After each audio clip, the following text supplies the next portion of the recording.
মুফতি আজম দাদা হুজুর কেবলার কলিজার টুকরা বাংলা আসামের হাদি হযরত মেজলা হুজুর পীর কেবলা রহমাতুল্লাহ আলাইহ ডানকুনিতে একটা মাহফিল করতে গেছিলেন। মাহফিলে গিয়ে দেখছেন তুমুল ঝগড়া হচ্ছে। মেজলা হুজুর পীর কেবলা রহমাতুল্লাহ আস্তে আস্তে গিয়ে অবস্থা দেখে হাজী সাহেবের বাড়িতে উঠলেন। মাইক অপারেটর গলায় গামছা দিয়ে কানতে কানতে মেজ হুজুর কেবলার পায়ের কাছে গড় করছে আর কানছে, বাবা আমায় বাঁচা, ফুরফুরার পীর বাবা আমাকে বাঁচা। কে তুমি? কাঁদছো কেন? কে? আমি মাইক অপারেটর। কি হয়েছে? আমি হিন্দু ছেলে হুজুর, আমি হিন্দু ছেলে, গরিব মানুষ, ধার দিনা করে দুটো জেনারেটর কিনেছি হুজুর। আপনি ফুরফুরার পীর বাবা আসছেন বলে আপনার আশীর্বাদ নেবার জন্য নতুন জেনারেটর দুটো আপনার মাহফিলে প্রথম চালু করেছি হুজুর। একটা জেনারেটর চলছে আর একটা চলছে না। একবার করে ধক ধক ধক ধক চলছে, ভুস করে বন্ধ হয়ে যাচ্ছে। ছেলেদের কথা, যুবকদের কথা শুনে মিস্ত্রি দিয়েছে নতুন জেনারেটরটা খুলেছি, দেখছি কি হয়েছে। খুলে দিয়েছে, কল কবজা মেশিন পার্টস সব ঠিক আছে, ফিট করেছি, স্টার্টার হচ্ছেই না। এখন গ্রামের যুবকরা বলছে কাল সকাল হলে ওরা বলছে আমায় পিটবে, ঠ্যাঙ্গাবে। কেন ঠ্যাঙ্গাবে? না এত টাকা খরচ করে জালসা দিয়েছি, লাইট মাইক প্যান্ডেল সব আমাদের নষ্ট করে দিলি, জলসাটা পণ্ড করে দিয়েছিস। আমি গরিব মানুষ, মরে যাব বাবা। আমি কোম্পানির গ্যারান্টিওয়ালা জেনারেটর নিয়ে এসেছি, ওদের কথা শুনে খুলেছি। কাল সকালে যে জেনারেটর কোম্পানিতে ফেরত দিই, আমার জেনারেটর ফেরত দিয়ে নতুন জেনারেটর দেবে? দেবে আমাকে? কেন খুলে ফেলেছি আমি। কোনো অসুবিধা হলে কোম্পানিতে ফেরত দিলে পেলে পাল্টে দেবে, কিন্তু খুলে ফেলেছি।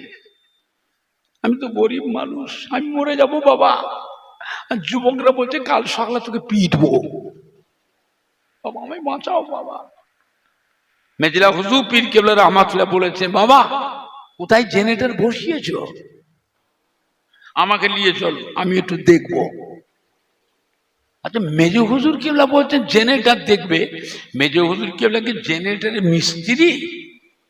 কথা বলে না, কি দেখবে? মেজ হুজুর কি জেনারেটর মিস্ত্রি? আমায় নিয়ে চলো, তোমার কি হয়েছে মেশিনে আমি দেখব। মেজলা হুজুর পীর কেবলা আসলেন।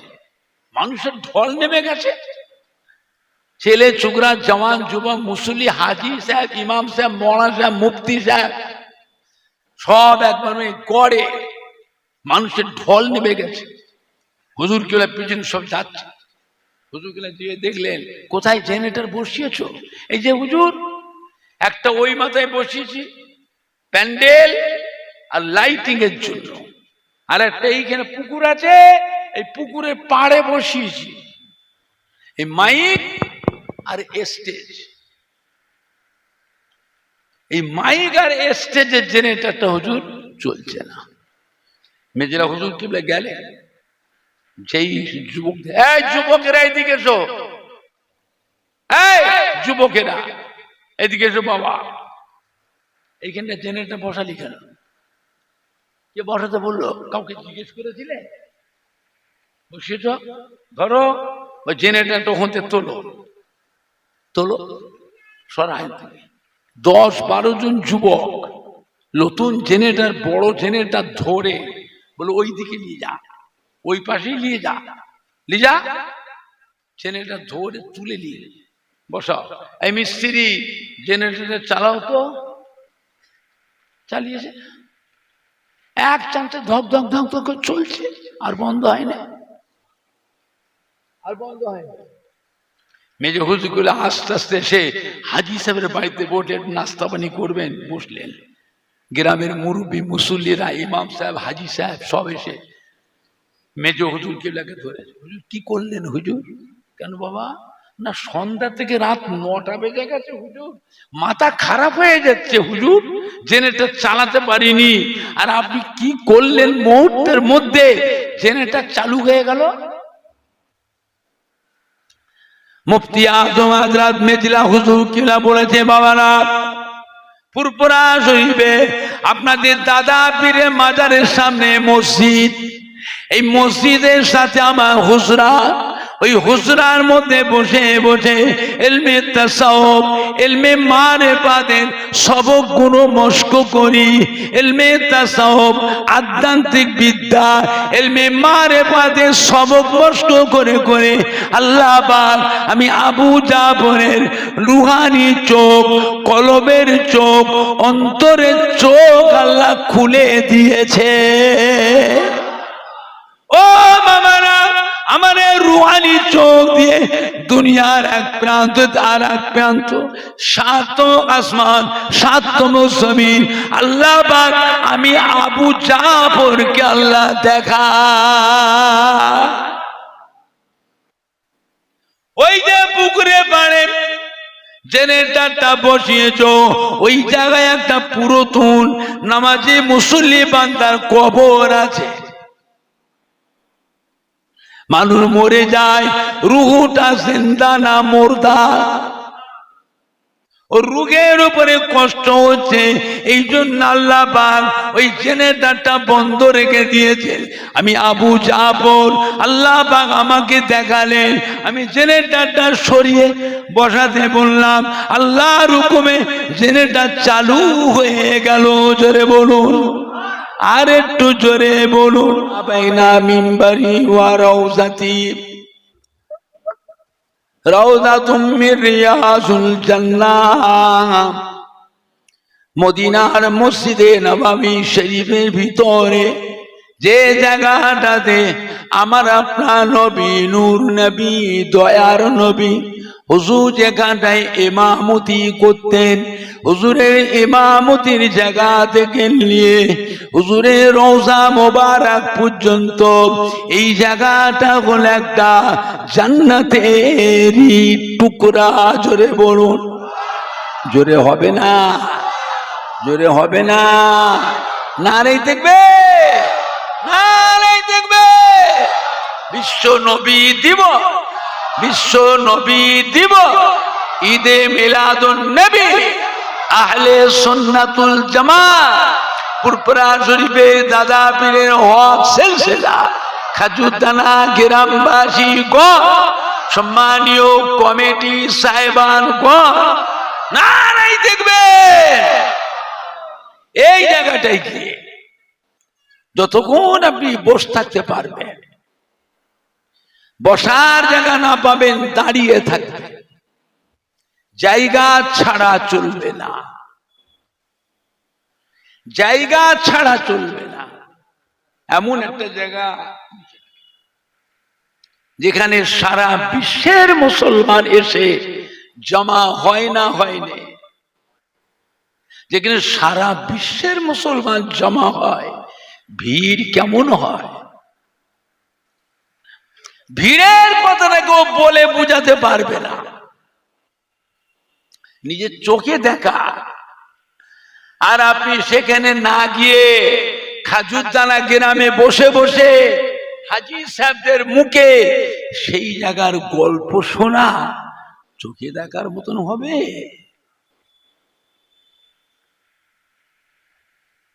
মোবাইলে দেখলে হবে? মোবাইল হবে, ওই চার পাশের এক পাশ দেখতে পাবে, আর তিন পাশ আড়াল।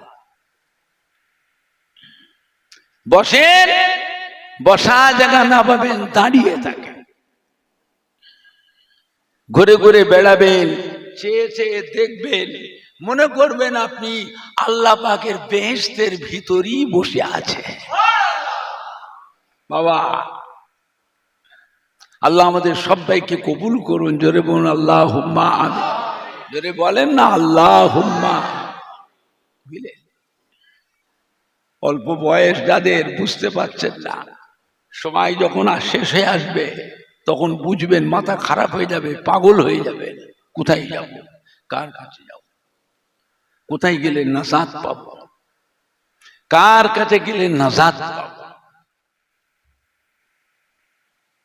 বুঝলে, আল্লাহ নবী ফরমাচ্ছে মান জাআ কবরি ওয়াজাবাত লাহু শাফাআতি আও কামা ক্বালা নবী সাল্লাল্লাহু আলাইহি ওয়াসাল্লাম। আল্লাহ নিয়ামতে যে ব্যক্তি আমার ওফাতের পরে, আমার ইন্তেকালের পরে আমার মাজারের কাছে এসে দাঁড়িয়ে থাকলো,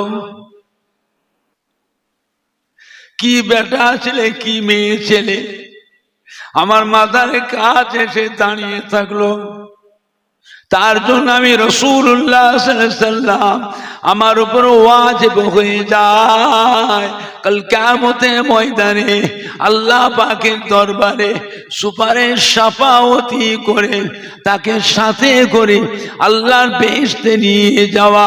এটা আমি নবী আমার উপরে ওয়াজিব হয়ে যায়।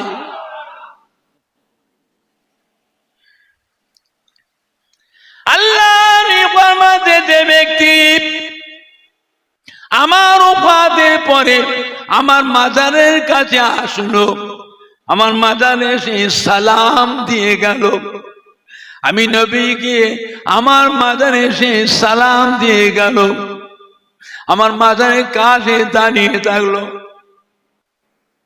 আমার মাজারটা জিয়ারত করলো, সে যেন আমি রাসূলুল্লাহ সাল্লাল্লাহু আলাইহি ওয়াসাল্লাম আমার সঙ্গে সশরীরে আমার সাথে দিদার করে গেল। জোরে বলবেন না, আমার সাথে জিন্দা জীবিত মুলাকাত করে গেল। জোরে বলুন, মান জারানি বাদা মামাতি ফাকান্নামা সারানি ফি হায়াতি আও কামা ক্বালা নবী সাল্লাল্লাহু আলাইহি ওয়াসাল্লাম।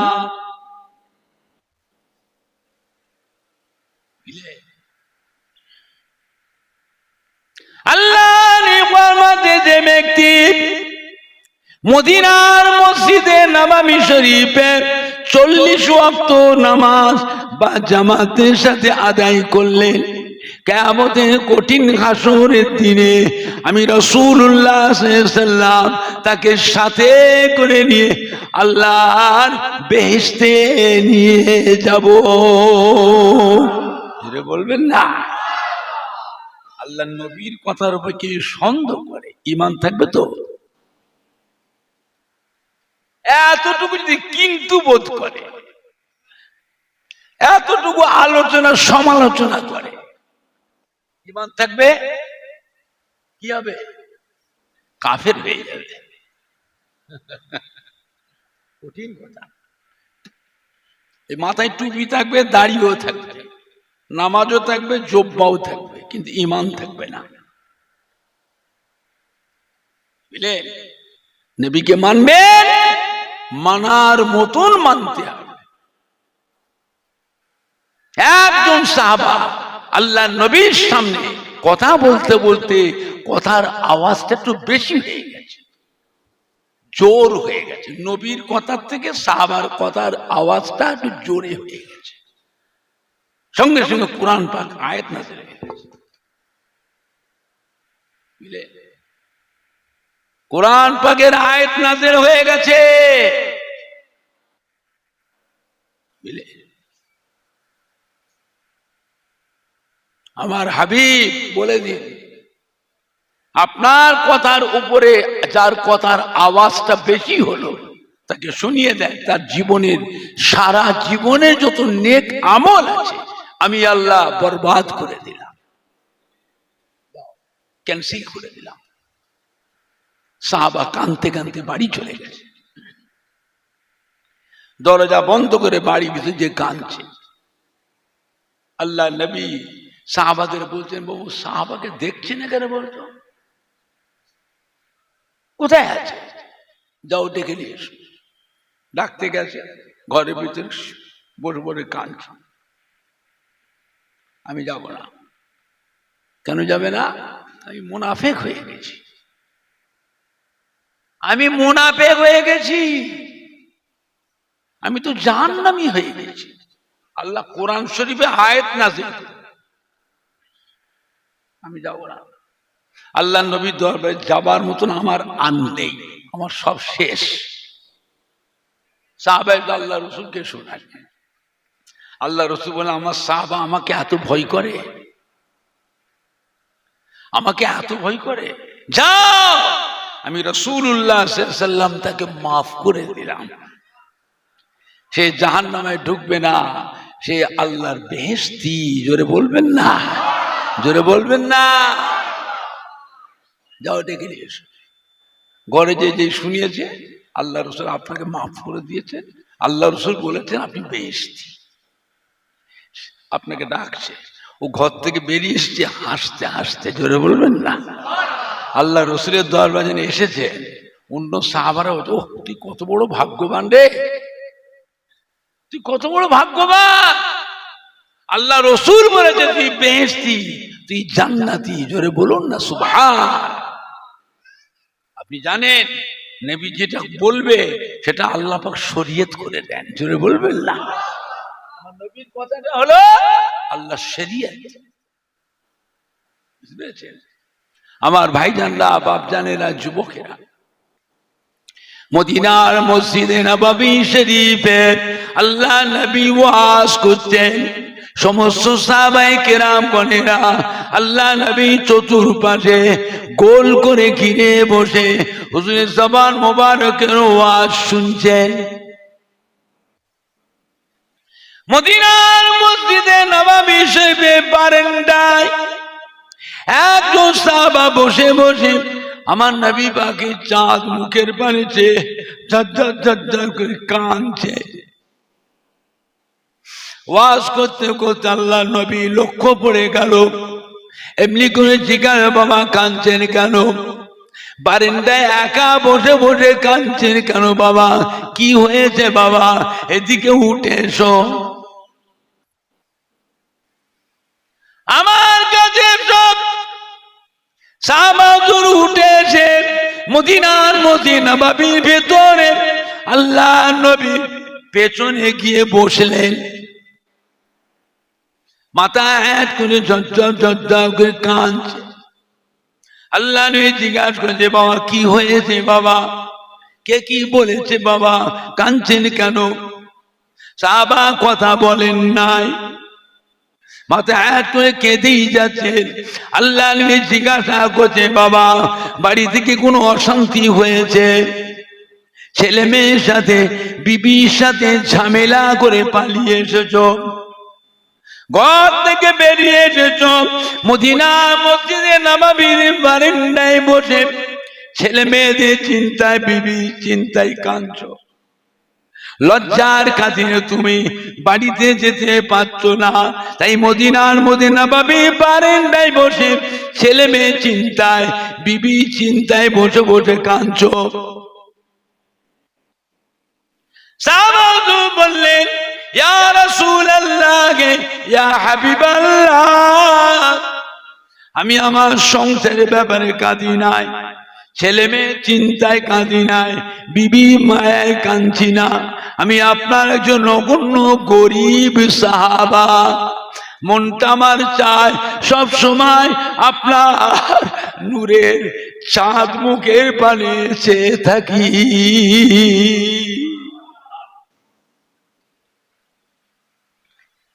আপনার চাঁদ মুখের পানে চেয়ে থাকলে আমার ক্ষুধা নিবারণ হয়ে যায়, আমার মনে কোনো দুঃখ কষ্ট কোনো অভাব আমার থাকে না।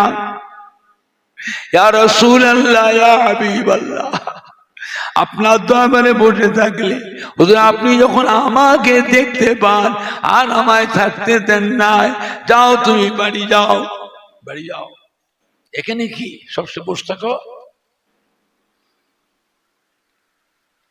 তুমি গরিব মানুষ, তোমার সংসার নেই, বাড়িতে ছেলে মেয়ে বউ নাই, ওঠো বাড়ি যাও। সাহাবা যে কেন কাঁদে, সে কার পাগল, সে কার মহব্বতে কাঁদছে, এটা আমার নবী জানতেন না জানতেন না? সব সাহাবা এক, সব মানুষ এক, নবী জানতেন না? সাহাবাদের মধ্যে খাস মহব্বতি আছে না নাই, যে নবী ছাড়া কিছু বোঝে না? ইয়া রাসূলুল্লাহ, ইয়া হাবিবাল্লাহ, হুজুর আপনি যখন আমাকে দেখতে পান আর আমায় থাকতে দেন না, আমাকে ডেকে বাড়ি পাঠিয়ে দেন। আল্লাহ নবী গো, আপনি যখন বাড়ি যাওয়ার হুকুম করেন, আপনার হুকুমের বেয়াদবি করতে পারি না, আপনার হুকুমে আস্তে আস্তে বাড়ি যায়। বাড়ি যাওয়ার সময় আমার অন্তরের ভিতরে একটা জ্বলন শুরু হয়ে যায়, আপনার দিদারের জ্বলন, আপনার চাঁদ মুখটা দেখবার জ্বলন শুরু হয়ে যায়। জ্বলে জ্বলে জ্বলে জ্বলে জ্বলে জ্বলে বাড়িতে যায়, কাজ কাম করি, সংসার দেখাশোনা করি, ছেলে মেয়ে বিবি বাচ্চাদের তত্ত্বাবধান করি। ইয়া রাসূলুল্লাহ, ইয়া হাবিবাল্লাহ, আমার অন্তরের জ্বলন যখন বেশি হয়ে যায়, আমাকে আর কাজ কাম ভালো লাগে না, সংসার আর ভালো লাগে না, ছেলে মেয়ে আর ভালো লাগে না, বিবি আমায় ভালো লাগে না, ভালো লাগে শুধু আপনার নূরের চা মুখটা এক নজর দেখতে।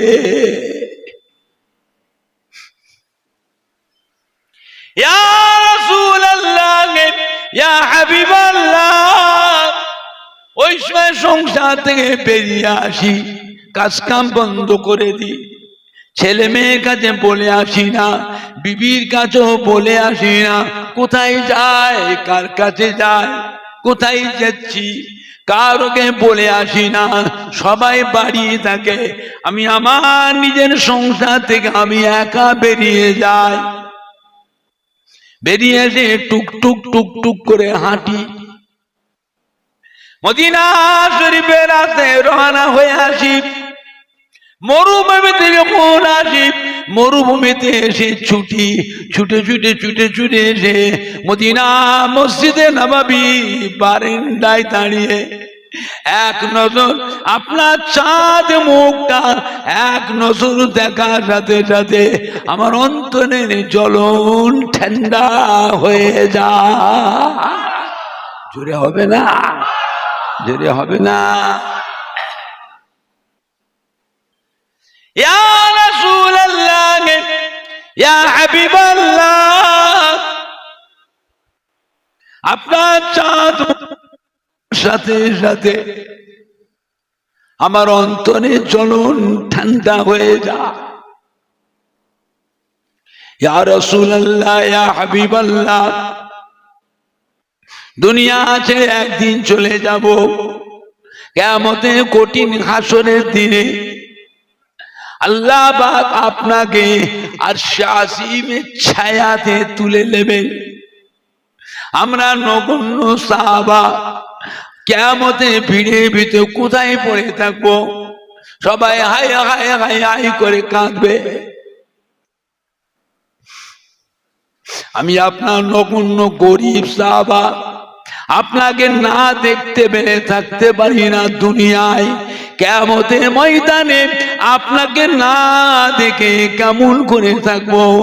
তাই মদিনার মসজিদ নববী বারান্দায় দাঁড়িয়ে সেই দিনের কথা মনে করে আপনার চাঁদ মুখের পানে চেয়েছে, চোখের পানি গড়িয়ে যায়।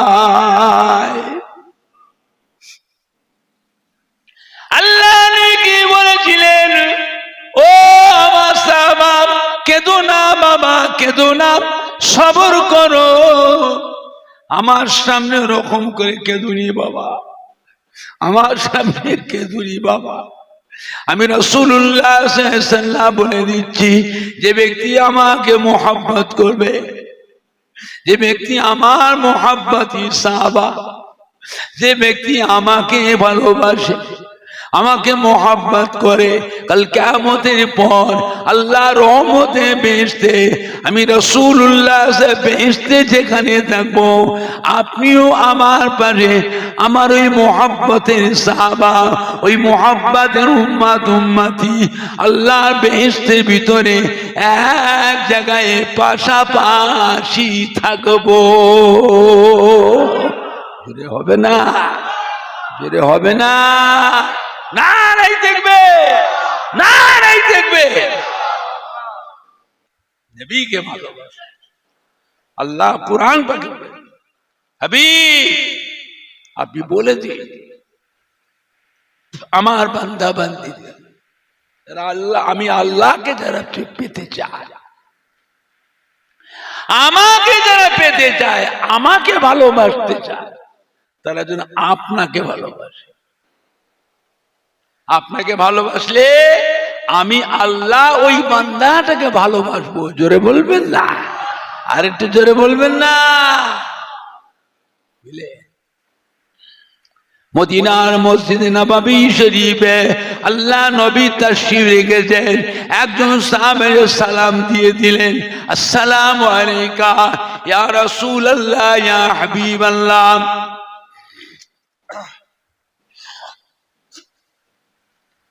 আল্লাহর নবী সালামের উত্তর দিয়ে জিজ্ঞাসা করলে, কি খবর বাবা? এমন সময় আপনি আমার কাছে কি মনে করে এসেছেন? সাহাবা বলি, ইয়া রাসূলুল্লাহ ইয়া হাবিবাল্লাহ, কিয়ামত কবে হবে? কিয়ামত কবে হবে?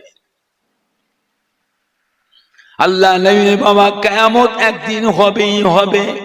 কবে হবে? আল্লাহু আলিমুল গায়ব, আল্লাহ পাক ছাড়া আর কেউ জানেন না। ও মা সাহাবা, হায়াতে দুনিয়া এখন সেই কঠিন কিয়ামতের দিনের কথা আপনার মনের ভিতরে উদয় হয়েছে। বলুন তো বাবা, সেই দিন বাঁচবার জন্য, সেই দিন নাজাত পাওয়ার জন্য, সেই দিন আল্লাহ রাব্বুল আলামিনের সম্মুখ থেকে পার হয়ে যাওয়ার জন্য দুনিয়ায় কতটুকু কি কি আমল করেছো বাবা? কি আমল করেছো? কি কি আমল করেছো? সাহাবা ইয়া রাসূলুল্লাহ ইয়া হাবিবাল্লাহ, আমি আপনার জন্য নগণ্য গরীব সাহাবা, বেশি কিছু আমল আমি করতে পারি নাই, বেশি কিছু ইবাদত আমি করতে পারি নাই। ইয়া রাসূলুল্লাহ ইয়া হাবিবাল্লাহ, হুজুর আমি ফরজ নামাজটা পড়ি,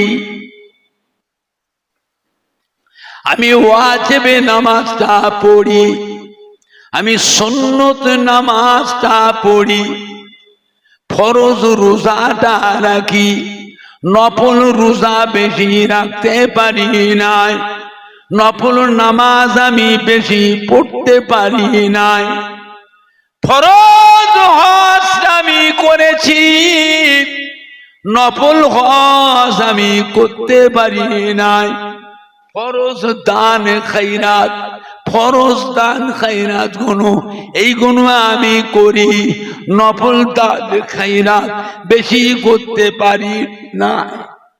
তবে ইয়া রাসূলুল্লাহ ইয়া হাবিবাল্লাহ, তবে একটা কথা হুজুর, আমার অন্তরে, আমার হৃদয়ে, আমার কলবে আল্লাহ রসুলকে আমি ভালোবেসেছি। আল্লাহ কি বললেন? ও আমার সাহাবা শুনে দিন, আমি রাসূলুল্লাহ সাল্লাল্লাহু আলাইহি ওয়াসাল্লাম বলে দিচ্ছি বাবা, কাল কিয়ামতের পর আল্লাহ রহমতে বেহেশতের ভিতরে আমার থাকবার জায়গা যেখানে হবে, আপনারও থাকার জায়গা আমার পাশাপাশি এক জায়গায় হবে। যদি বলবেন না?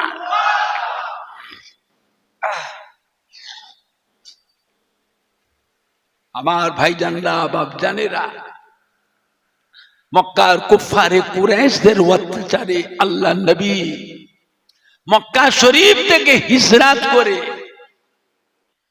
মদিনা শরীফে চলে আসলেন। মদিনা শরীফে যখন আমার নবী পাক আসলেন, নবীকে পেয়ে মদিনা ছেলেরা, যুবকরা, তরুণ নওজওয়ানেরা খুশিতে আনন্দে চাঁদ যেন হাতে পেয়ে গেল। জোরে বলবেন না। নবী বসেছিলেন উটের পিঠে, ছেলেরা, বাচ্চারা, যুবকরা কেউ গাছে চড়ে, কেউ ছাদের উপর থেকে, পাহাড়ের উপর থেকে, সব মরুভূমির দিকে সব চেয়েছে, দেখছে ওই নবী আসছে, উটের পিঠে নবী আসছে। নবী যখন মদিনা এসে পৌঁছে গেলেন, মদিনার ছেলেরা, যুবকরা, বাচ্চারা, কোচিরা কি করেছিলেন?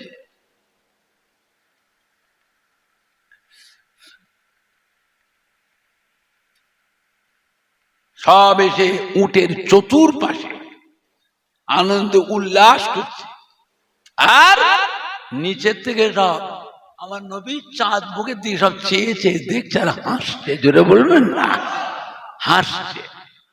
আল্লাহ নবী কি করেছিলেন জানেন? হ্যাঁ, উটের পিঠের উপর থেকে নবী নিচেই নেমে পড়েছিলেন। উটের পিঠ থেকে নিচেই নেমে পড়েছিলেন। যখন নিচেই নেমে পড়লেন, নবী চিন্তা করলেন আমি উপরে রয়েছি, বাচ্চাগুলো সব নিচে থেকে এত উপরে রয়েছি, ওরা ঘাড় দেখিয়ে সব আমার দিকে দেখছে, আমার এই বাচ্চাগুলো, উম্মতগুলো কষ্ট হচ্ছে। নবী যখন নিচেই নেমে পড়লেন, সবাই নবীকে কি করেছিলেন? জড়িয়ে ধরেছিলেন। জোরে বলবেন না। সব নবীকে জড়িয়ে ধরে চুমু খাচ্ছে আর আনন্দে হাসছে।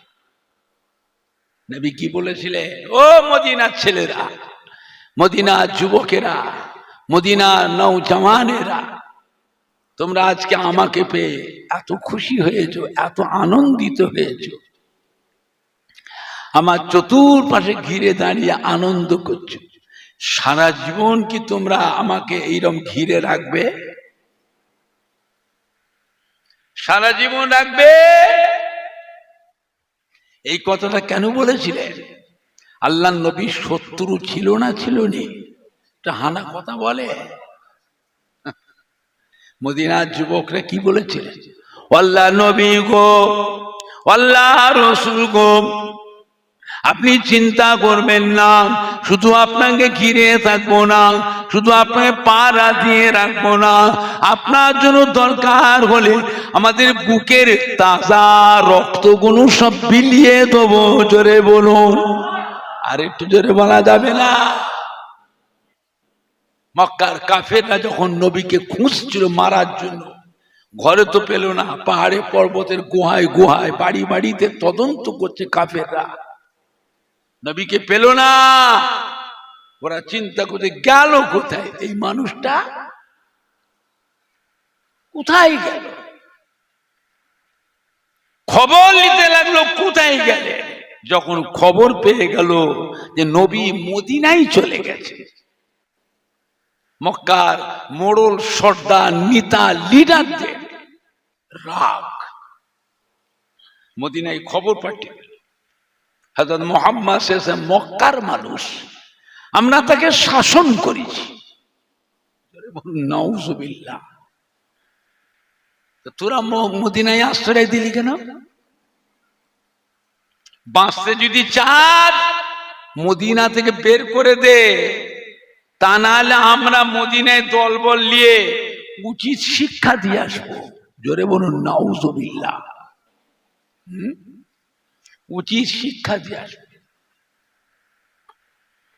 আর কি বলতো মদিনার মানুষকে? বলতো মক্কার মোড়লরা ওরা চাষা, ওদের বুদ্ধি শুদ্ধি নাই, ওরা হলো চাষা। মক্কা থেকে মোড়ল, সর্দার, নেতা, লিডার, গুন্ডা, মস্তান যখন দল বেঁধে মক্কা থেকে কাবা ঘর ধরে কসম করে বেরিয়েছিল মদিনার দিকে, কসম করে কাবা ঘর ধরে। শুধু তাই নয়, বিবিদেরও সাথে করে নিয়ে গেছে মক্কার কাফেররা, ওদের বিবিদেরও সাথে করে নিয়ে গেছে। মদিনায় যে বিবির কথা মনে না পড়ে, মনটা দুর্বল না হয়, বিবিদেরও সাথে করে। যখন খবর হয়ে গেল মদিনায় জুড়ে আসছে, আমাদের বুকে বসে আমাদের নবীকে মারবে, যতক্ষণ পর্যন্ত মুসলমানের নাম, হযরত মুহাম্মাদের নাম, হযরত মুহাম্মাদের সাহাবাতে করে দুনিয়া থেকে মেরে শেষ না করতে পারবো, আমরা মদিনা থেকে মক্কায় ফিরে আসবো না, কসম করে গেল। জোরে বলুন নাউজুবিল্লাহ। মদিনার ছেলেরা, যুবকরা যখন এই খবরটা পেয়ে গেল, সঙ্গে সঙ্গে ঘোষণা করে দিল, মদিনার ছেলেরা যুবকরা রেডি হয়ে যা। ওরা আমাদের নবীকে কতবার মেরেছে মক্কায়, আমরা মদিনা থেকে 360 মাইল রাস্তা অতিক্রম করে মক্কায় যে তাদের কাছে কোনো প্রতিশোধ নিতে পারিনি। আজকে সেই নবীকে এত কষ্ট দিয়েছে, নবী কাঁদতে কাঁদতে নিজের জন্মভূমি ছেড়ে মক্কা থেকে 360 মাইল রাস্তা অতিক্রম করে আমাদের নবী মদিনায় এসে আমাদের কলিজার মধ্যে আশ্রয় দিয়েছে। ওরা এখন দল বেঁধে আসছে, আমাদের নবীকে আমাদের সামনে মারবে। এটা আমরা মেনে নিতে পারবো? মেনে নিতে পারবো? নবীকে আমরা আবার কাফেরদের হাতে তুলে দিতে পারবো? তো পারবো না। যখন রেডি হও, এক বিন্দু রক্ত থাকতে ছাড়বো না, ওদের উচিত শিক্ষা দিয়ে ছাড়বো। মক্কা থেকে যখন মোড়ল, সর্দার, নেতা, লিডার, গুন্ডা, বদমাশ দল বেঁধে যখন মদিনায় এসেছিল, মদিনার ছেলেরা কি করেছিল জানেন? চতুর্ধার দিয়ে বর্ডার করে ঘিরে ফেলেছিল। কি করেছিল? ঘিরে ফেলেছিল, পালিয়ে না যায়। মার মার যতগুলি এসেছিল সব কটাকে জানে মেরে ফেলেছিল। জোরে বলবেন না, আর একটু জোরে বলা যাবে না? এদের মধ্যে হেড ছিল আবু জেহেল। আবু জেহেলকেও মারলো, ওর গলাটা কেটে, মাথা কেটে আল্লাহ নবীর কদমের কাছে ফেলে। এই আবু জেহেল আমার নবীর গায়ে হাত তুলেছিল, আমার সাহাবাদের কাছে বেশি মারত। বিদেশ থেকে যেসব সাহাবারা আসতো তাদের কাছে বেশি কষ্ট দিত। অন্যান্য রাজ্য থেকে, অন্যান্য দেশ থেকে যারা আসতো তাদের কাছে বেশি কষ্ট দিত। ওকে মেরে গলাটা কেটে মাথাটাকে আল্লাহ নবীর পায়ের সামনে এসে গেল। নবী পাক খুশি হয়ে গেছিলেন। জোরে বলবেন না, আর একটু জোরে বলা যাবে না? আজ থেকে ইসলামের বড় শত্রুকে আল্লাহ পাক ধ্বংস করে দিয়েছেন। জোরে বলুন না সুবহান। নবী খুশি হয়ে কি করেছিলেন? দুটো হাত তুলে আল্লাহ পাকের কাছে দোয়া করেছে, আল্লাহ আপনার হুকুমে আমি মক্কা থেকে মদিনায় এসেছি। মদিনার ছেলেরা, যুবকরা, তরুণ, নওজওয়ান, মুরব্বীরা আমাকে এত ভালোবেসেছে, এত সম্মান করেছে, আমার এত খেদমত করেছে। আমি নবী মদিনার মানুষদের উপরে খুশি হয়ে গেলাম। আল্লাহ, আমি নবী খুশি হয়েছি, আপনিও খুশি হয়ে যান। আল্লাহ, আপনি মক্কা শরীফকে কবুল করেছেন, আপনি মদিনা শরীফকেও কবুল করে নেন। আল্লাহ, মদিনার মাটিতে আপনি রহমত, বরকত নাজিল করে দেন। জোরে বলবেন না, আর একটু জোরে বলা যাবে না? আমার ভাইজানরা, বাপজানেরা, নবী মদিনা শরীফে এসে নামাজ পড়েন কোথায়? মসজিদে কুবা। মসজিদে কুবা মদিনা শরীফ থেকে 3 মাইল দূর। নবী পায়ে হেঁটে হেঁটে মসজিদে কুবা থেকে নামাজ পড়ে আসে। নবী আমার মক্কা শরীফের মানুষ, কাবার পাশেই তো নবীর ঘর। আম্মা হযরতে আমেনা রাদিয়াল্লাহু আনহা যে ঘরে থাকতেন, যে ঘরে আল্লাহর নবী তাআল্লাদ হয়েছিলেন, মৌলুদুন নবী যেটাকে বলা হয়, যে ঘরটা আজও মক্কা শরীফে আছে না? না, সৌদির বাদশা ওটাকে কুতুবখানা করেছে, লাইব্রেরি করেছে। ওই জায়গায় মানুষের ভিড় হয়, কি মেয়ে ছেলে কি বেটা ছেলে ওই জায়গায় গিয়ে দোরা কাজ করে নামাজ পড়ে, কেউ কোরআন শরীফ পড়ে, কেউ দুটো হাত তুলে চোখের পানি ফেলে কেঁদে কেঁদে দোয়া করে। আল্লাহ নবী যে ঘরটা, হুজুর আম্মা যে ঘরে থাকতেন, যে ঘরে আল্লাহ নবী ভূমিষ্ঠ হয়েছিলেন, ওই জায়গায় গিয়ে দোয়া করলে দোয়াটা আল্লাহ পাকের দরবারে কবুল হয়ে যায়। আমার নবী সেই ঘর থেকে বেরিয়ে এসে আল্লাহর কাবা, ঘর থেকে বেরিয়ে এসেই আল্লাহর কাবা। আর মদিনা শো হচ্ছে কি 3 মাইল হাঁটতে হচ্ছে, মরুভূমির দেশ, পাহাড় পর্বতের দেশ, গরম না ঠান্ডা তাও জানে না। আরে বাবারি কঠিন গরম, কঠিন গরম।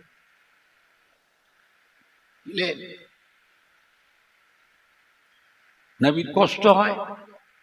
নবী সাহাবাদের বললেন, বাবা আমি মদিনায় থাকবো কি করে, আমার কষ্ট হচ্ছে বাবা, আমি মদিনায় থাকবো কি করে। সাহাবারা বলল যে আপনার কি প্রয়োজন বলেন, আমরা করে দিচ্ছি। তাই বলে আপনাকে মদিনা থেকে আর যেতে দেবো না, এটা আমাদের অনেক দিনের সাধনা, অনেক দিনের আশা। আপনার কি প্রয়োজন আমাকে বলুন, আমাদের ঘরে আমরা করে দেবো। আল্লাহ নবী বলে, বাবা আমাকে মসজিদ করে দাও, আমাকে মসজিদ করে দাও। আর মসজিদ করতে গেলে জমির দরকার, খোঁজো, জায়গা কেনার ব্যবস্থা করো। সাহাবারা খুঁজে খুঁজে খুঁজে খুঁজে জায়গা, কেউ জায়গা বিক্রি করছে না, জায়গা বিক্রি হবে না বুঝলে। নবী মদিনা শরীফে আসাতে মদিনার জমির দাম বেড়ে গেল, কেউ জমি বেচছে না, যে যাই করুক। নবী মদিনায় আসার জন্য সারা পৃথিবীর মুসলমান মদিনায় নবীর জন্য আসবে না আসবে না, কথা বলে না? যে যাই করুক, কারবার করুক, ব্যবসা করুক, কারখানা করুক, দোকান করুক, ফ্যাক্টরি করুক, কেউ একটা চাদর বিছিয়ে, একটা বিছানা চাটাই বিছিয়ে যদি কিছু মাল নিয়ে বসে, তার বিক্রিটা কম হবে না বেশি হবে? জায়গা বিক্রি হবে না। সাহাবারা খুঁজে খুঁজে হায়রান পেরিশান হয়ে আল্লাহ নবীকে বলে, জায়গা তো কেউ বিক্রি করছে না হুজুর। তাই তো রে বউ, জায়গা না হলে মসজিদ করবো কি করে?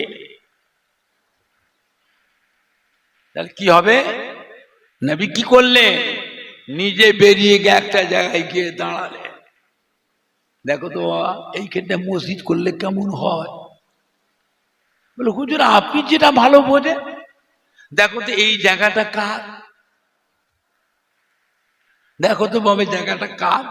গোপনে, প্রকাশ্যে নয়, চুপি চুপি খোঁজলাম এই জায়গার মালিককে। খোঁজিয়ে খোঁজিয়ে সাহাবারা আসলেন, হুজুর জায়গাটা দুটো এতিমের জায়গা। কাদের জায়গা? দুটো এতিমের জায়গা।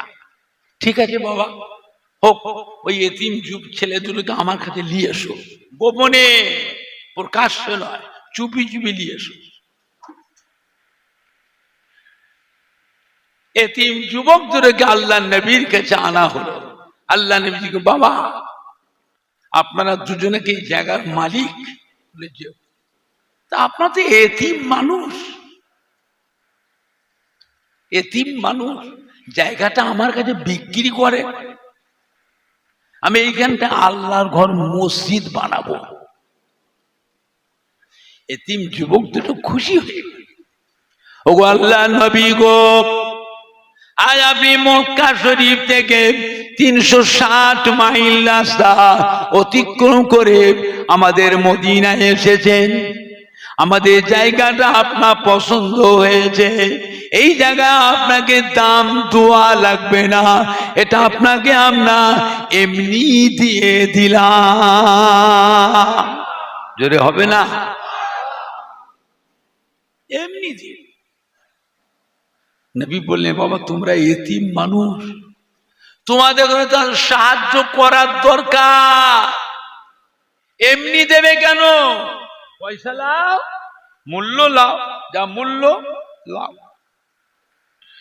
এতিম যুবক দেবেন না, পয়সা দিলে কিন্তু আমি জায়গা দেবো না, এই জায়গা আমরা দেবো না, আপনি অন্য জায়গা দেখেন। আপনি আল্লাহর রসূল, আজ মক্কা শরীফ থেকে 360 মাইল রাস্তা অতিক্রম করে আমাদের মদিনায় এসেছে। আমাদের জায়গাটা আপনার পছন্দ হয়েছে, এখানে মসজিদ বানাবেন, আপনাকে আমরা এই জায়গা এমনি দিয়ে দিলাম। জোরে বলবেন না? আর একটু জোরে বলা যাবে না?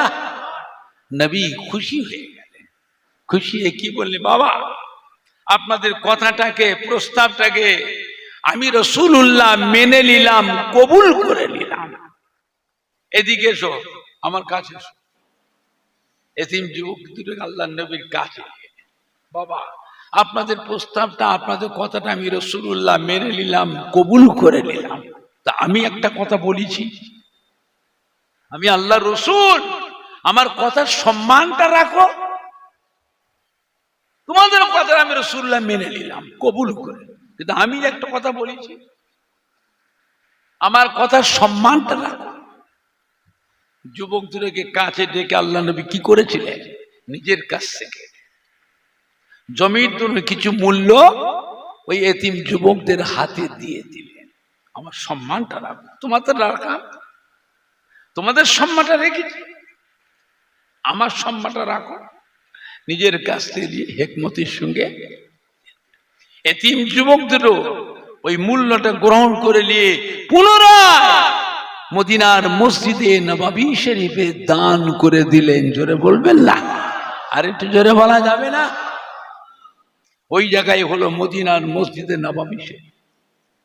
বুঝলে আমার ভাইজানরা, বাপজানেরা বলতে পারবেন, সর্বপ্রথম যে আল্লাহ যে ঘরটা বানালেন মসজিদ, সেই মসজিদটার নাম কি?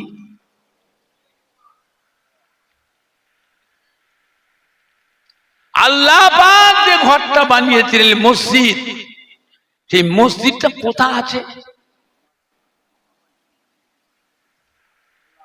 একটা একটা ঝপঝপ করে আন্দাজে কথা বলবেন। আপনি এটা কেন বলবেন? জানা থেকে বলো না, চুপ করে থাকো। সর্বপ্রথম যে আল্লাহ যে মসজিদ বানিয়েছিলেন, সেই মসজিদটার নাম হলো বাইতুল মামুর। আলেম মাওলানা আছে, হাফেজ সাহেব আছে, ঠিক বলেছি না ভুল বলেছি? কি নাম? বাইতুল মামুর। কোথায় আছে? 7 তবক আসমানের উপরে। এটা সর্বপ্রথম আল্লাহ বানালেন, যে ঘরটাকে আল্লাহর ফেরেশতারা তওয়াফ করে। জোরে বলবেন না? আর একটু জোরে বলা যাবে না? দৈনিক 70,000 ফেরেশতা ওই ঘরটাকে তওয়াফ করে, সকাল থেকে সন্ধ্যা।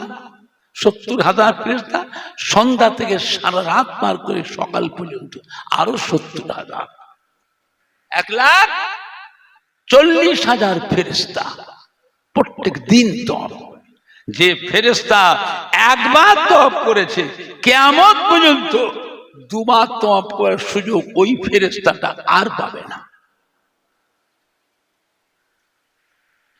বোঝেন আল্লাহর কি অসংখ্য ফেরেশতা। আল্লাহ রাব্বুল আলামিন ওই বাইতুল মামুর রয়েছে 7 তবক আসমানের উপরে। ওই বাইতুল মামুরের টানাটানি দুনিয়াতে আল্লাহ করলেন আল্লাহর কাবা, বাইতুল্লাহ শরীফ। জোরে বলবেন না? কোন কারণে যদি আল্লাহ আসমানের ওই কাবাকে, বাইতুল মামুর কি আল্লাহ নিজেই না বানান, ঠিক দুনিয়ায় যে কাবা ঘর, ওই কাবা ঘরের ওপরেই এসে বসবে। জোরে বলবেন না? আমরা মানুষ বড় ভাগ্যবান, এই কাবা ঘরকে আমরা বারবার তওয়াফ করবার সুযোগ পাই। জোরে বলবেন না? আর একটু জোরে বলা যাবে না? ফেরেশতারা একদিন আল্লাহ পাককে বলল, আল্লাহ আমরা রাজধানীতে একটু যেতে চাই, আমরা আসমানে সবসময় রয়েছি, আল্লাহ আমরা একটু রাজধানীতে যাব, আপনি অনুমোদন দেন, পারমিশন দেন। রাজধানী কোনটা? সাতবক আসমান সাতবক জমিনের মাঝখানে দুনিয়া। কেন যাবে না? আল্লাহ আপনার পিয়ারা হাবিবুল্লাহ জনাবে মুহাম্মদুর রাসূলুল্লাহ, সকলে বলুন না সাল্লাল্লাহু আলাইহি ওয়াসাল্লাম, আমরা একটু ওনার রওজা পাকে একটু সালাম দিতে চাই। কি দিতে চাই? সালাম দিতে চাই। আল্লাহ পাক মঞ্জুর করেন, যাও। কত ফেরেশতা? ৭০,০০০ ফেরেশতা। সকাল থেকে সন্ধ্যা পর্যন্ত আমার রাসূল পাকের রওজা পাকে ফেরেশতারা এসে সালাম জানায়। জোরে বলবেন না?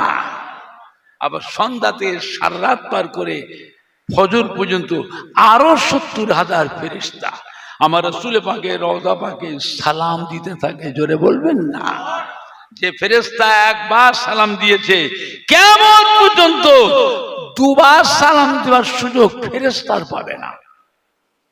আমরা মানুষ উম্মতে মুহাম্মাদি বড় ভাগ্যবান, আল্লাহ রসুলের রওজা পাকে বারবার সালাম দেওয়ার সুযোগ আমরা পাই। জোরে বলবেন না? আর একটু জোরে বলা যাবে না? এখন মদিনার মসজিদ নববী শরীফ হলো, মদিনার মসজিদ নববী শরীফের ছাউনিটা কি দিয়ে? খাজুর গাছের পাতা। কিসের পাতা? খাজুর গাছের পাতা। আর বাটাম, খাজুর গাছ চিরে চিরে বাটাম। আর পিলার, কলম, খাজুর গাছের গুঁড়ি। সে খাজুর গাছ আমার দেশের খাজুর গাছ নয়, ওই দেশের খাজুর গাছ ধরতে পারবেন না। আকার দিয়ে মক্কা মদিনার খাজুর 12 মাস হয়। সারা পৃথিবীর মানুষ মক্কা মদিনা সে খাজুর খায় না, খায় না। কথা বলে হয় কিরকম? 12 মাস হয়। আমাদের যেমন ডাব হয়, ডাব নারকেল হয় 12 মাস, মক্কা মদিনা সে খাজুরও হয় 12 মাস। জোরে বলবেন না? মদিনার মধ্যে নববী শরীফ হলো। আল্লাহ নবী বলে দিন, আমার মসজিদে যে 40 ওয়াক্ত নামাজ পড়বে, কিয়ামতের দিন আমি রাসূলুল্লাহ তাকে সাথে করে বেহেশতে নিয়ে যাব। জোরে বলবেন না? 40 ওয়াক্ত নামাজ পড়তে কদিন লাগে? 5 আষ্টে প্রত্যেক দিন ক ওয়াক্ত করে, তাহলে কদিন হলো? 8 দিন। এটা আল্লাহ নবীর ওয়াদা, আমি রাসূলুল্লাহ তাকে সাথে করে বেহেশতে নিয়ে যাব। এখন মদিনার মানুষ সব বড় লোক হয়ে গেল, সব ধনী হয়ে গেল। আল্লাহ নবী ঘোষণা দিয়ে, বাবারা যারা দুনিয়াতে আল্লাহর ঘর মসজিদকে সুন্দর করে বানাবে, আল্লাহ রাব্বুল আলামিন তার জন্য বেহেশতে সুন্দর সুন্দর ঘর বানিয়ে দেবে। জোরে বলুন। দুনিয়া স্থায়ী না অস্থায়ী? দুনিয়া অস্থায়ী। তো অস্থায়ী দুনিয়া 60 বছর, 63 বছর, 70 বছর, 75 বছর, 80 বছরের হায়াতি আমরা ঘুরছি। অধিকাংশ মেয়ে ছেলে, বেটা ছেলে 63 বছরের মধ্যে মরে যাবে, বাঁচবে না। কিছু সংখ্যক কম 70, 75, 80, 85 পাবে। আজ থেকে 100 বছরের মধ্যে আজকের মজলিসে যত ভাইয়েরা বাবাজিরা বসে আছি, মুরব্বী থেকে আর কচি বাচ্চা পর্যন্ত 100 বছরের মধ্যে একটাও বাঁচবে না, সব মরে যাবে। চিন্তা করে, দুনিয়া হলো অস্থায়ী আর আখিরাত স্থায়ী। আল্লাহ তার জন্য বেহেশতে সুন্দর সুন্দর ঘর বানিয়ে দেন। সাহাবারা বলতে খুশি হয়ে গেছে। হুজুর কি করতে হবে বলেন? মদিনার মসজিদ থেকে মোজাইক করো, দামি দামি পাথর, দামি দামি টাইলস, ইঞ্জিনিয়ার মিস্ত্রিদের ডিজাইন করো, আর দামি দামি রং দিয়ে প্রিন্টিং করো। সব সিদ্ধান্ত হয়ে গেল। প্রথম ভাঙা হবে কোন দিকটা? মদিনার মসজিদ নববীর প্রথম কোন দিকটা ভাঙা হবে? আগে মিম্বারটাকে ভাঙো। ভাঙা হবে মিম্বার। সব সিদ্ধান্ত হয়ে গেল। হঠাৎ করে দেখা যায় মদিনার মধ্যে নববীর ভেতরে ছিল খাজুর গাছের গুঁড়ি, ওস্তুনে হান্নানা। কি নাম? ওস্তুনে হান্নানা। ওই ওস্তুনে হান্নানা থেকে বাচ্চা ছেলের করুণ কান্না রোল উঠে গেল। সাহাবারা তো খোঁজাখুঁজি করছে, বাচ্চা ছেলে কাঁদছে কোথায়? আর বাচ্চা ছেলে কাঁদলে মানুষের অন্তরে মায়া লাগে না লাগে না? এত কাঁদতেছে, করুণ কান্নার আওয়াজ, সাহাবারা সহ্য করতে পারে, খোঁজাখুঁজি করছে। বাচ্চা ছেলে তো দেখছি না, কান্নার আওয়াজটা হচ্ছে কোথা থেকে? সাহাবারা খুঁজে খুঁজে গিয়ে দেখেন মদিনার মধ্যে নববী মিম্বারের পাশে ওস্তুনে হান্নানা, খাজুর গাছের গুঁড়ি। আল্লাহ নবী জুমার খুতবা দিতেন, ওই গুঁড়িটা হাত দিয়ে ধরতেন, হুজুরের হাতটাকে গুঁড়ির উপরে রাখতেন। আল্লাহ নবী ওয়াজ করতেন, ওই গুঁড়িটার উপরে হাত রাখতেন। ওই খাজুর গাছের শুকনো গুঁড়িটা ভিজে চতুর্দিক দিয়ে পানি গড়িয়ে যায়। ওই খাজুর গাছের গুঁড়ি থেকে বাচ্চা ছেলের করুণ কান্না রোল উঠে যায়। সাহাবারা অবাক হয়ে গেছে, ছুটে ছুটে গিয়ে আল্লাহ নবীকে শুনে, ইয়া রাসূলুল্লাহ, ইয়া হাবিবাল্লাহ, আপনার অলৌকিক একটা মুজিজা। কি গো? না হুজুর, মিম্বার শরীফের পাশে ওস্তুনে হান্নানা খাজুর গাছের গুঁড়ি, আপনি যে খুতবা পড়ে গুঁড়িটার উপরে হাত রাখেন, ওয়াজ করেন গুঁড়িটার উপরে হাত রাখেন, গুঁড়িটাকে ধরে, সেই গুঁড়িটা থেকে হুজুর চতুর্দিক দিয়ে ভিজে পানি গড়িয়ে যাচ্ছে, আর ওই গুঁড়িটা থেকে বাচ্চা ছেলের করুণ কান্না রোল উঠে গেছে। তাই নাকি? হুজুর, আমরা নিজের চোখে দেখে আসছি, নিজে কানে শুনে আসছি। হ্যাঁ রে বাবা, আমি রসুল্লাহ তো দেখবো, আমাকে নিয়ে চলো।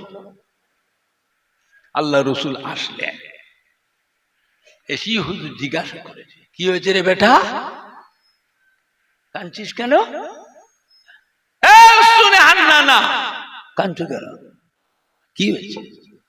আল্লাহ রাব্বুল আলামিন ওই শুকনো খাজুর গাছের গুঁড়িটাকে জবান খুলে দিয়েছিলেন, বাক শক্তি দান করলেন। ইয়া রাসূলুল্লাহ, ইয়া হাবিবাল্লাহ, আমি আপনাকে ভালোবেসেছি, আপনাকে মোহাব্বত করে ফেলেছি। আপনি খুতবা পড়েন, আমার উপরে হাত রাখেন, আমাকে ধরেন, হুজুর ওয়াজ করেন, আপনার নূরের হাতটা আমার উপরে রাখেন। এখন শুনছি মদিনার মধ্যে নববীর সংস্কার করা হবে, মিম্বার থেকে আগে ভাগা হবে। মিম্বার ভাগলে আমি খাজুর গাছে গুঁড়িতে এখানে কেউ রাখবে না, আমাকে নিয়ে কোথায় ফেলে দেবে? আমি আপনাকে ভালোবেসে ফেলেছি, মোহাব্বত করে ফেলেছি, আমি কি করে থাকবো? তাই আপনার মোহাব্বতে আমি কাঁদছি। আল্লাহ কি বললেন? ও শুনে হান্নানা, কেঁদো না বেটা, কেঁদো না। আমি রাসূলুল্লাহ কথা দিচ্ছি, কাল কিয়ামতের পর আমি রাসূলুল্লাহ বেহেশতে যেখানে থাকবো, বেহেশতে তুমিও বেহেশতের ভিতরে আমার পাশে থাকবে। জোরে হবে না? আর একটু জোরে বলা যাবে না? এখন আপনারা বলতে পারবেন, মদিনার মধ্যে নববী তো ভাঙা হলো, সংস্কার হলো, খেজুর গাছের গুঁড়িটা কি হলো? কেউ কি চিন্তা করেছে এই খাজুর গাছের গুঁড়িটা কি হলো? আল্লাহ নবী কি করেছিলেন? মদিনার নববীর মিম্বারের পাশে যে কলমটা পিলারটা হয়েছে, ওই খাজুর গাছের গুঁড়িটাকে আল্লাহ নবী ওই কলমের ভিতরে কভার করে রেখে দিয়েছেন। জোরে বলবেন না? আর একটু জোরে বলা যাবে না? আজও মদিনার নববী শরীফে তাহাজ্জুদের নামাজের সময়, মদিনার মসজিদে নববী শরীফে তাহাজ্জুদের নামাজের সময় ওই খাজুর গাছের গুঁড়ি ওস্তুনে হান্নানার কান্নার শব্দ আজও শোনা যায়। জোরে হবে না? নাই দেখবে, নাই দেখবে। বিশ্ব নবী দিবস, বিশ্ব নবী দিবস, ঈদে মিলাদুন নবী, খাজুরদানা গ্রামবাসী গো, সম্মানীয় শ্রোতা বৃন্দু, সম্মানীয় যুবক বৃন্দু, সম্মানীয় কমিটি সাহেবান গো, আহলে সুন্নাতুল জামাত পুরপুরা শরীফের দাদা পীরে হক সিলসিলা, নারায়ে দেখবে। একবার দরুদ শরীফ আল্লাহুম্মা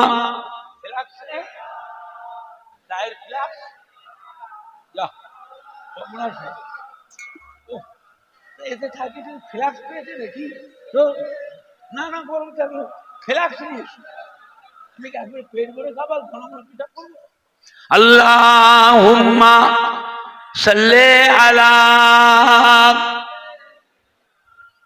কিসের কালেকশন? কালেকশন সেটা তাহলে তোমাদের ঘরে দিতে হবে আগে,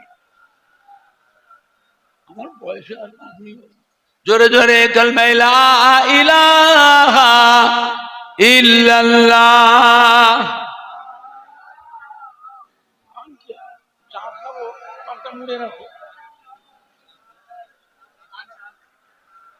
জোরে জোরে পড়েন না, কালমা লা ইলাহা ইল্লাল্লাহ,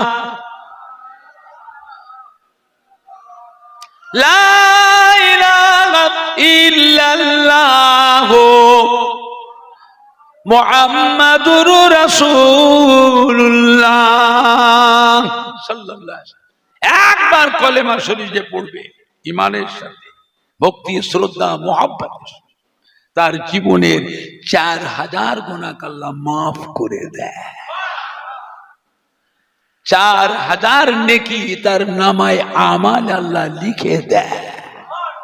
আল্লাহর বেহেশতের ভিতরে 4000 গুণ মর্যাদা তাকে আল্লাহ বাড়িয়ে দেয়। এসব কথা পাবে কোথায়? এসব কথা পাবেন কোথায়? কে বলবে? আল্লাহর তরফ থেকে যখন কোনো কথা আসে নবীদের উপরে, ওইটাকে বলা হয় ওহী। ওহী। আর আল্লাহর ওলিয়ে কামেল, হাক্কানি পীরে কামেলদের উপরে আল্লাহর দ্বীনের প্রতিষ্ঠিতের জন্য আল্লাহর তরফ থেকে যে কথাটা ওলি আল্লাহদের উপরে আসে, ওইটাকে বলা হয় ইলহাম। ইলহাম নবুয়তের 46 ভাগের 1 ভাগ, নবুয়তের 46 ভাগের 1 ভাগ। আল্লাহর ওলিদের কাছে বসা ওঠা করবেন, অনেক কিছু নিয়ামত জানতে পারবেন, শিখতে পারবেন। একবার সুবহানাল্লাহ তাসবিহ পড়বেন।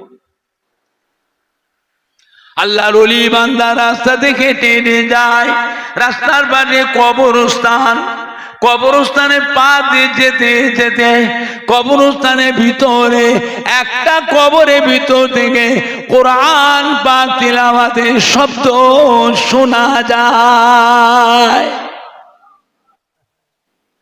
মানুষ মরে যায়, রূহ জিন্দা না মুর্দা, কথা বলে না? মরে গেল ফুরিয়ে গেল, মরে গেল ফুরিয়ে গেল। আল্লাহ প্রত্যেকটা মানুষকে আল্লাহ আবার জীবিত করবে। শরীরের মধ্যে একটা জিনিসের নাভি কি আছে? নাভি। এই নাভি কোনোদিন পচবে না, গলবে না, সেদ্ধও হবে না। আগুনে সেদ্ধ করলেও সেদ্ধ হবে না, বুঝলে? আল্লাহ বাগ নাভিটাকে একটা স্পেশাল মাটি দিয়ে আল্লাহ সৃষ্টি করেছে। বাঘে যদি খেয়ে ফেলে পায়খানা রাস্তাতে নাভিটা বেরিয়ে যাবে। মাছে যদি খেয়ে নেয় শরীরের সব অংশ হজম হবে, কিন্তু নাভি হজম হবে না। ওই নাভি থেকে আল্লাহ প্রত্যেকটা মানুষকে আবার জীবিত করবেন। জোরে বলুন না, জোরে বলবেন না।